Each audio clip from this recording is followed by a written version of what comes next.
Hey everybody, Casey here. So I feel like we've been talking about FSMA 204, which is the final rule on traceability that's part of the Food Safety Modernization Act. I think we've been talking about it forever, but we've reached a new stage in terms of what the government is requiring, when it's going to require it, and what that's going to mean for retailers, wholesalers, and suppliers. So I thought it was a really good time to get an update on what's going on. So I turned to two experts. One is Randy Fields, who's the chairman and CEO of Repositrack. Repositrack basically handles so much of this traceability infrastructure for the food industry. Randy knows more about this than anybody else I know. And Randy Arceneaux, who is the president and CEO of Affiliated Foods in Amarillo, Texas.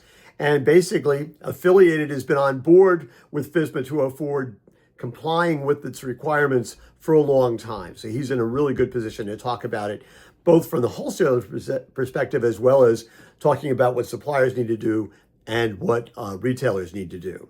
So it's an extended conversation. It runs a little long, but I think it's really important. It's really, really interesting. It's the kind of thing people need to know going forward, because there are some dates involved. There are some requirements involved. But as the point we all make at the end of the conversation is, this is a really good business decision that companies have to make, but it's actually pro-consumer, and that ought to be really important for anybody in the food industry looking to figure out what they need to do and when. So again, my conversation with Randy Fields and Randy Arceneaux. Enjoy. Well, Randy Arceneaux and Randy Fields, welcome to Morning Newsbeat. Thanks for doing this. I appreciate it. Well, thank you for having us. So I want to start for people who are not going to be as well informed about this stuff. Give me a sense of what's the current, the status of FSMA 204. What's the state of affairs just in general in terms of what's being required of the industry? Well, first of all, it's any given day I could give you a different answer on that, I think. Because we were supposed to be implementing it the year we're in now, and under the new administration in Washington, they have kind of put a pause on it, which in all honesty was probably a good thing, because quite frankly, there was many people, many organizations, many vendors, many retailers in the country that were not ready. Now, I'm a little proud to say that Affiliated Foods in Amarillo, we were ready to move forward with FSMA 204.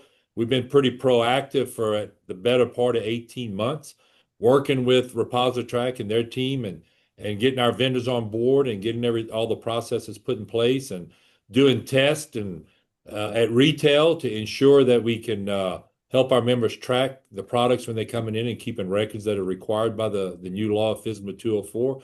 But quite frankly, there's many organizations in this country that are not prepared yet.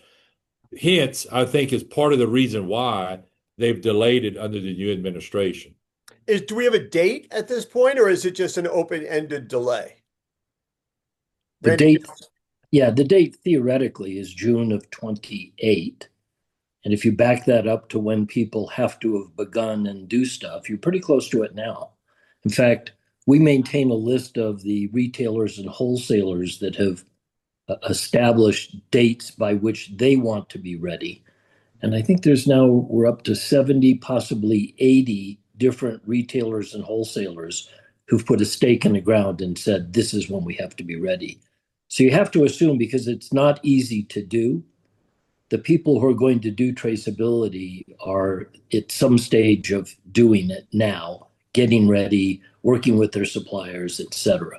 It's not easy. If you look at the 70 or 80 that have put a stake in the ground, and add that to the number of companies like Affiliated that have done it, where they are where they need to be, they're already in compliance.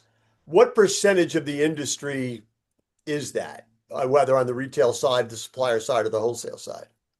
Well, you're skewed because both Walmart and Kroger and Albertsons have put stakes in the ground. Okay. So in a certain sense, the very biggest guys have said, we're going to do this. And as a result, a very high percentage of the total industry is doing it. So depending on how you'd want to measure that, Kevin, you're probably at 50 or 60% of the industry has said we're in. But 50 or 60%, we're only talking 3 years away, basically. Of 50 or 60%, to my uneducated ears, does not sound like a high number. Ooh, it's huge. It isn't. It's huge. Okay. Yeah. And the reason is if you think of the Because it number means of 40 to 50% of the industry hasn't bought in yet. no, it just means that they're somewhere in the process of figuring out how they're going to do it, what to do. Okay. Then if you go to the other end, meaning what percentage of the supplier community is touched by this, that's different. And the reason is that there's very few captive suppliers. So if you do business with Walmart, you probably also do business with others. So we think that you're somewhere around 70 or 80% of all the suppliers that provide something to those retailers are having to figure out how to do traceability. So if you put the whole supply chain together, it has a pretty dramatic impact. Yeah. Randy Arceneaux, if companies are, when they delayed it, you said that's probably a good thing. But it's interesting because I can remember, and Randy Fields and I have been, I've walked this path with Randy for a long time. Although he's been on it, not as dedicated as he has been. But I can remember years ago people saying, "Oh, it's never going to happen. They'll delay it. It's never going to happen. It's going to delay it." Thinking as an executive in the industry, does the delay feed into people's perceptions that eventually this thing is just not going to happen, or do you think we're beyond that at this point, and people in your role are accepting that this is an inevitability? No, we believe it's going to happen. And Randy hit the nail on the head. When you have the three majors saying we're going to do this, then it forces the whole industry, honestly. And no matter what the government chooses to do or not, it becomes policy at the key retailers, then it becomes policy at the key vendor community, then it becomes policy in our world. Now, again, we're a little different. We were pretty much the first wholesaler, I think, especially the co-op world, to jump on board and get the process started on FSMA 204 for our membership. But that being said, the fact that the three major players in the retail industry are in and draw the line in the sand saying, hey, we're ready to move forward, that sets the pace for the rest of the country, honestly. Yeah. Do you, so at Affiliated, to what degree does FSMA compliance sort of like drive everything you're doing in terms of traceability recall efforts? I mean, how is it the core around which everything else is built? Are there other factors that influence your thinking? Well, we have been part of traceability through ReposiTrak for a very long time. Right. I mean, we've done, we do a recall process that's been in place for a very long time. I mean, this is not new to us. Right. The FSMA 204, the biggest difference between what we were doing in traceability and as far as recall processes is the fact that now they give you a listing of items saying these are the pertinent items that we want to make sure that we can have our finger on so that we can trace it. And quite honestly, some of us, along with Walmart and Kroger, some of the other guys, we're telling the vendor community, look, today the list says this, but we believe in the near future the list is going to be a lot more expansive than that. So we're requiring all food products. Now, non-food, obviously, washing detergent, paper towels, it doesn't matter. But all food products, we're requiring all of it to be part of the FSMA 204 traceability process that we're putting in place. Because we firmly believe as time marches on, there can be items added in and added in. And if you start just piecemealing that thing together, you're going to look up one day and you're going to have items that are now on the program that they're requiring. They got left in the background, and you got to try to go get everybody back on the same page. So, and Randy Fields, I think it's my understanding Walmart and those are having the same Yes. log. Yeah. I mean, there's a sad reality from a distribution center perspective, Kevin, which is they're not built to do specialization. They're built for run a process, do it across everything. So if you have 100 trucks at your doors this morning, 100 of them, which of those trucks have some dopey product that the FDA says you have to track? And which pallets are they on and which cases are they in? There's no way to do it. In fact, when we first started out, we were going to help our customers figure out how to do it. And here was our conclusion. It isn't possible, literally. Here's an example. The FDA, if you go along with the FDA, says you have to have anything with a nut butter. Okay. Wait a minute. Which products have nut butters? There is no list, and it changes every day. Today, Kellogg sends you a breakfast bar, and they put a peanut butter bar in the 12 assorted mix box. And you kind of go, well, how do I track that? It literally doesn't work. And the presumption was, in fact, the FDA says openly, our goal is to track and trace everything. So either they were super smart and they laid out a list of products that made it impossible to do just a few things, forcing everybody to do everything, or it was a really lucky guess. We don't know. But I would tell you it was probably a lucky guess. Yes. Yeah, we don't see how to do it to segregate products as they come in a door of the distribution center. We don't see how to do it. And again, a wholesaler, we do, 1.7 billion a year in sales.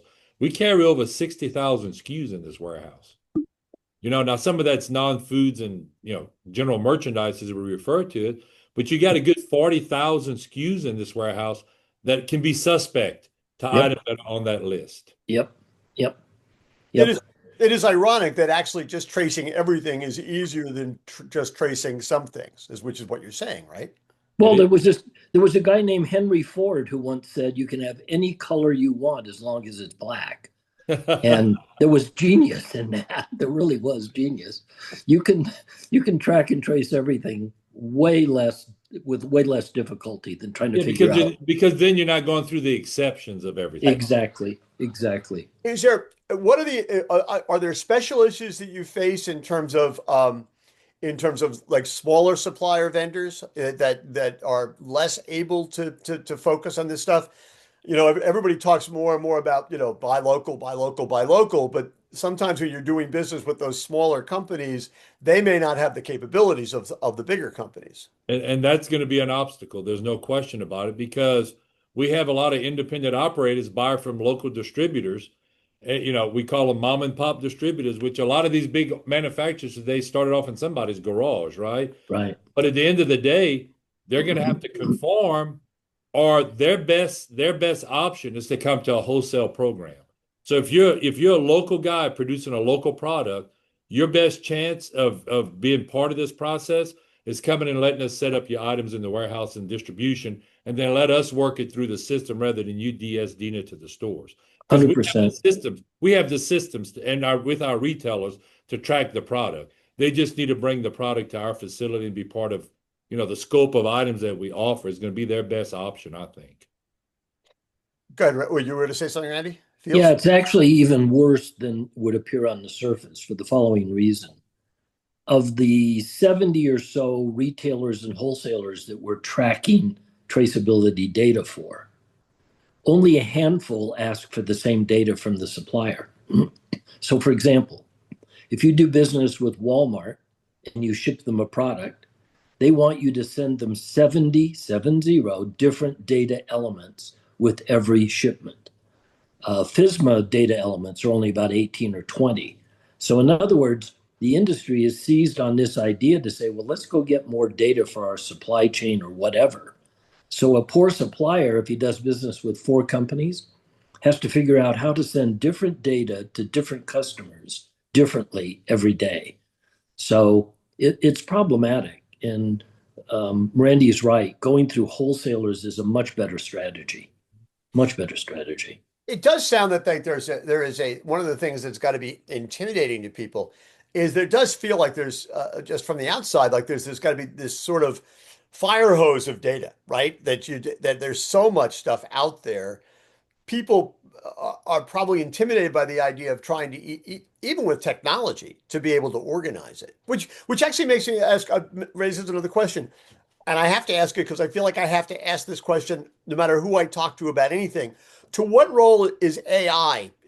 People are going to just want to know, is it playing a role in terms of the ability to be in compliance and to apply the requirements to people's businesses? Well, you kind of smirked a little bit there, Randy Arceneaux, when I said AI. Well, I was going to defer the question to Randy because he's on that side of the business. Yeah, in the history of the world, There's never been more BS around any topic than there is around AI in the history of the world. It's a long history, man. It's amazing. Look, my background is AI, so we've been doing it inside our own business for 15 years, various AI type tools. AI has a role, has a pretty limited role. Let me give you an example. This is horrifying, but it's true. When we start with a supplier and he's sending this data to send to someone like Randy Arceneaux, the error rate is 50 to 60%. You have to think about that number for a minute. I'm sure you've heard the term garbage in, garbage out. It's worse than that. I don't know what the next level, I think I know, it begins with an S. But it's worse, it's a worse concept than garbage. 50 to 60% error rate. It means that the data is essentially unusable. So we've built some interesting tools that help identify the errors, the source of the errors. And now we're moving on to the next idea, which is to use AI to actually fix the errors on behalf of the poor little supplier, who otherwise is going to be full-time at a keyboard. That's not where you want people in the food business. So there's a role for AI. Is it going to transform any of this? No. Is it a useful tool? Yeah, it's somewhere between grammar checker and spell checker would be my assessment. It's not going to change the world. It'll make things a little bit better. We'll all feel a little bit smarter, but there's no magic, and there's certainly we won't see any magic from AI. It's going to be grinding it out like we're doing. Well, like I said, it's the requisite question these days whenever I'm talking to anybody about anything. So yeah, 100%. So are the companies that are now getting are now who have put a stake in the ground and are beginning now to move forward? I'm just curious, is it easier for them than it was with Affiliated in the sense that there are other companies on board? Is there sort of a sense, is the tide lifting everybody's boats in a way that it's easier? Was it harder for Affiliated or do you have more bullets in your back? It was. We appreciate Randy for being a pioneer, if you will. What changes for the most part is the attitude of the vendors, the suppliers, that they need to do something. What we found is way more hand-holding than we ever would have imagined. That's necessary to get people to be able to do it. Not just little guys, big guys. I mean, it's more difficult because nobody's ever done this before. Nobody's had to do traceability. So you have to extract data from your ERP system, from other systems, bring it together, ship it on. You cannot do this with a label. Interesting, people think somehow that traceability has something to do with putting a label on a box. Interesting, but that doesn't solve for the problem because there's critical elements of data that are not known when you print a label. So you're always going to be in the business of taking data that's not on the label and getting it to your customer well ahead of that product arriving at a distribution center. So there's kind of a timing element to it. There's data extraction to it. It's non-trivial. 70% of our customers have no IT department. You have to think about that for a minute. So who am I talking to? The vice president of sales? Dude, you need to get this data out of your ERP systems for your customer. What's he say? What the hell's an ERP? So there's a business reality here that it takes, but what's happening is with more people coming to the table and doing it, I think there's this resignation or attitude change that helps. Well, it's not only more people coming, it's who's coming to the table. Yes. There's the real difference. Yes. Yeah. Talk about that. What do you mean by that? By the big boys, the Walmarts, the Krogers. I mean, think about it. Your largest retailers demanding you to provide X. Right. Well, guess what? It happens. How do you talk to your retail customers about this, Randy? I mean, to what extent, how much skin do they have to have in the game as opposed to what you're doing? Well, our goal here at Affiliated Foods is to not we hope they don't have a whole lot of skin, period. We try to take care of everything from our end and make it very easy for them. Look, they got stores to run. To Randy's point earlier, we don't need people sitting at the back door trying to figure out traceability. This item I need to trace. Here's my paperwork. I got to file it. I got to keep it in the computer. We need them to take care of customers and sell groceries.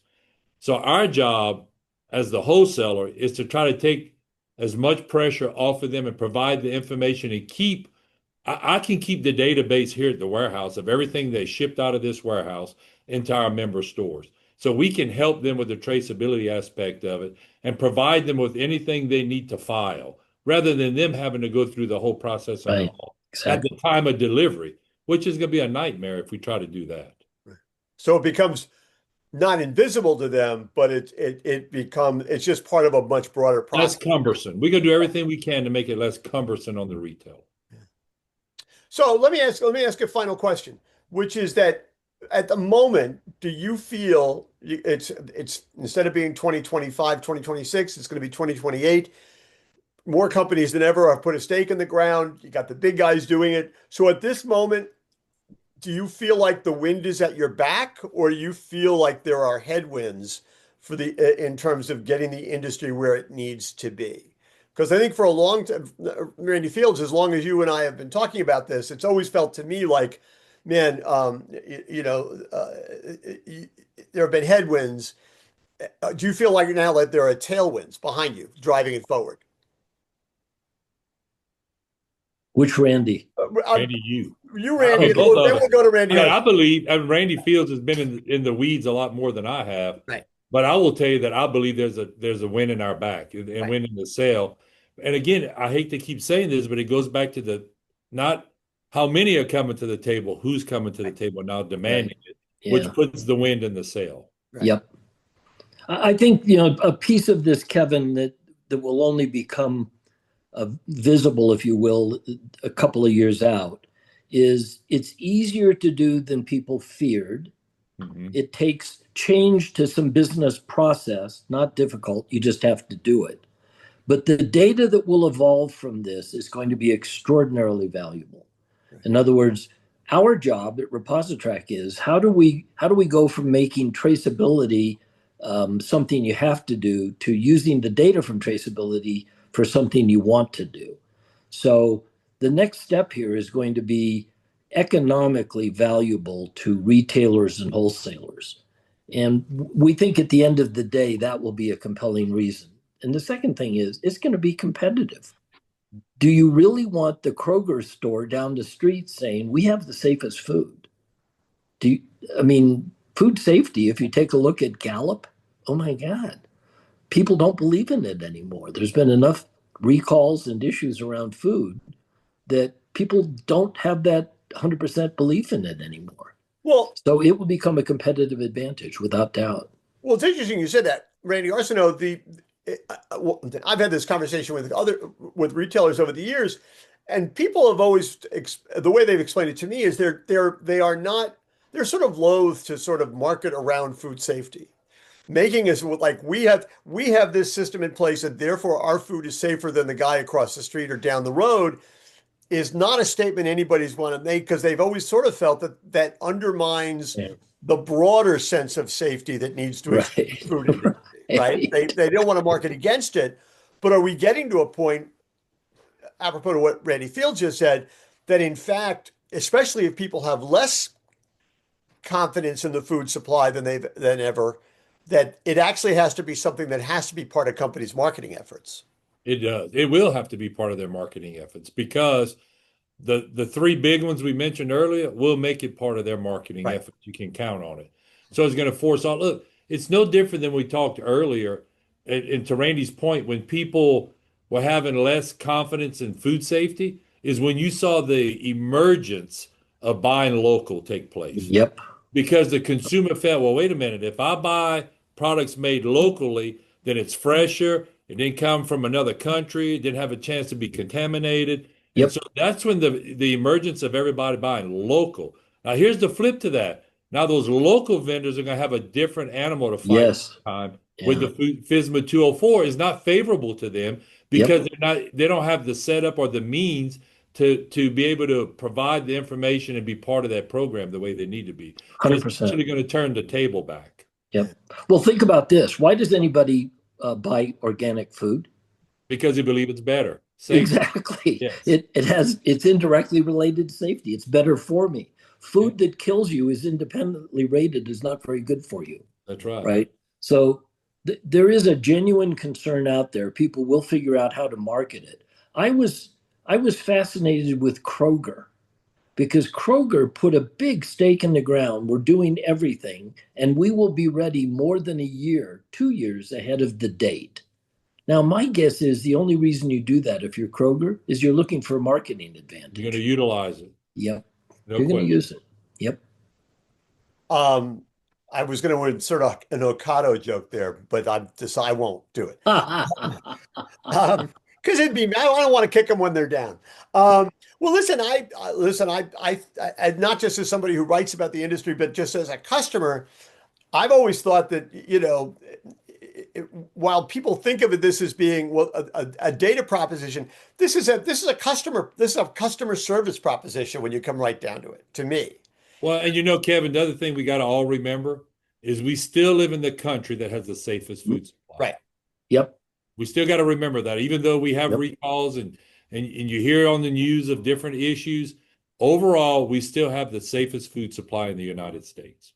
But don't you think that speaks to the importance, and again, to go back to what you said a minute ago, of actually marketing around it? And I don't mean marketing in a superfluous way, but just understanding, controlling the narrative in terms of making sure that companies, whether you're supplier, wholesaler, retailer, are consistently telling that story, because I think that story has been lost to some unfortunate events and the ability of social media to blow things out of proportion. Right. Well, there's another interesting issue wrapped around that, Kevin. It's that most consumers believe that UPC on a package enables traceability of some sort. Seriously, you can't make this up. When this was going through Congress about a year ago, we talked to 50 different members of the House of Representatives. Yeah. Of the 50, only 2. That must have been a mind-numbing experience, but go ahead. It was. It certainly was. It provided fodder for my sense of humor, that's for sure. But here's the reality. Out of the 50, only 2 knew that food wasn't already traced from that UPC. They said, well, we don't need any more on traceability. We already do that. And I said, no, nobody does it. It's not being done. Oh, sure it is. I said, well, interesting. Who do you think is doing that? And they were stumped. Only 2 knew that it was not done out of 50. But see, and so I have to say, that doesn't surprise me particularly. And to the point I think Randy Arceneaux just made a minute ago, why would consumers know? I mean, I think consumers know a lot less than we think they know, but they think they know a lot more than they actually do. Correct. Both are correct. And it's incredibly important. I think that's where the food industry to do a better job of telling this story. Yes. Okay. Well, that seems like you both agreed with me, so that's a good place to stop. Gentlemen, thank you so much. I appreciate the update, and I hope we can do this again down the road. Randy, thank you. Kevin, thank you. Thanks, guys. Appreciate it. Take care. Have a good day. Bye-bye.